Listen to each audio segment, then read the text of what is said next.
রমজান আমার জন্য রহমত, আমার জন্য নাজাত, আমার জন্য মাগফিরাত। রোজা এত দামি এক সম্পদ। কুররাতুল ওয়াইজিন ফি দুররাতিন নাসিহিন নামক কিতাবে উল্লেখ করা হয়, একটা জন্মগত কাক, কাক চিনেন?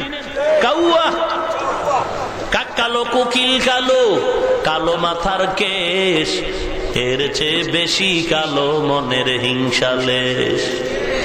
নিম তিতা, নিন্দা তিতা, আরো তিতা খর, এর চেয়ে বেশি তিতা 203-এর ঘর। চাকা গোল, পয়সা গোল, গোলালু গোল, এর চেয়ে বেশি গোল মনের গন্ডগোল। হায়াতুল হায়াওয়ানে বলা হয়েছে, উড়ন্ত পাখিদের মাঝে কাকের হায়াত বড় লম্বা। রোজার দাম কত শুনেন? একটা কাক জন্ম থেকেই ডানা মেলে উড়তেছে, উড়ে উড়ে অনবরত উড়তেই থাকলো, বিরামহীন উড়তে থাকলো। কত দূর চলে গেল, বলে দূরের কোনো সীমানা নাই। একটা জন্মগত কাক ডানা মেলে খোলা আসমানের নিচে উড়ে উড়ে এত দূর চলে গেল যে বুড়া হয়ে গেল। জন্ম থেকে বুড়া হওয়া পর্যন্ত উড়ে উড়ে যত দূর চলে যাবে, একটা রোজাদারের একটা রোজার দাম হলো এই কাক যত দূরে চলে গেল, একটা রোজার বিনিময়ে বান্দা জাহান্নাম থেকে তত দূরে সরে গেল। পয়গম্বর আরবি সাল্লাল্লাহু আলাইহি ওয়াসাল্লাম বলেন, বান্দাকে যখন কবরে রাখা হয়, মাইয়িতকে রেখে সবাই চলে যায়, ফেরেশতারা প্রশ্ন করার জন্য মাথার কিনারায় এসে দাঁড়ায়।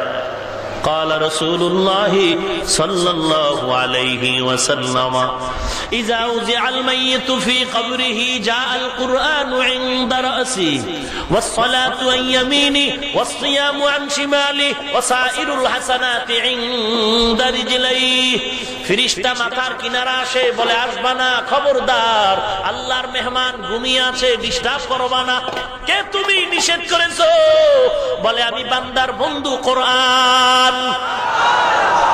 ফেরেশতারা ডান কিনারায় যাবে, আসবা না, কে বাধা দিলা? বলে আমি হলাম আসসালাতু আইয়ামিনি, নামাজ। ফেরেশতারা ঘুরে বাম কিনারায় যাবে, আসবা না, কে বাধা দিলা? বলে আমি রোজা। ফেরেশতারা ঘুরে পায়ের কিনারায় যাবে, বলবে আসবা না, কে বাধা দিলা? বলে আমি যাবতীয় নেক আমল, আমি টুপির সুন্নতের আমল, আমি মেসওয়াকের আমল, আমি দস্তরখানের আমল। এরে নবীর উম্মতের দল, রোজাদারকে আল্লাহ কত বড় মেহমান বানায়েছেন। আল্লাহর নবীকে আল্লাহ বলেন রোজাদারের রোজার ফলাফল কেমন জানো? আস-সাওমু লি ওয়া আনা আজজি বিহি। এরে মুমিন, ভালো করে শোন, নামাজ পড়ো, হাদিয়া দিয়া দিলাম ফেরেশতার হাতে, তুই পৌঁছায় দে। বান্দা তুই হজে গেছো, হজের হাদিয়া ফেরেশতারে দিলাম, বান্দারে দিয়া দে। কিন্তু রোজার হাদিয়া ফেরেশতারে দেই না। রোজার হাদিয়াটা কেমন জানো? আমি আল্লাহ বলে দিলাম, বান্দা রোজাদার যদি রোজাটা রোজার মতো রাখতে পারো, এর হাদিয়া ফেরেশতারাও টের পাবে না। এর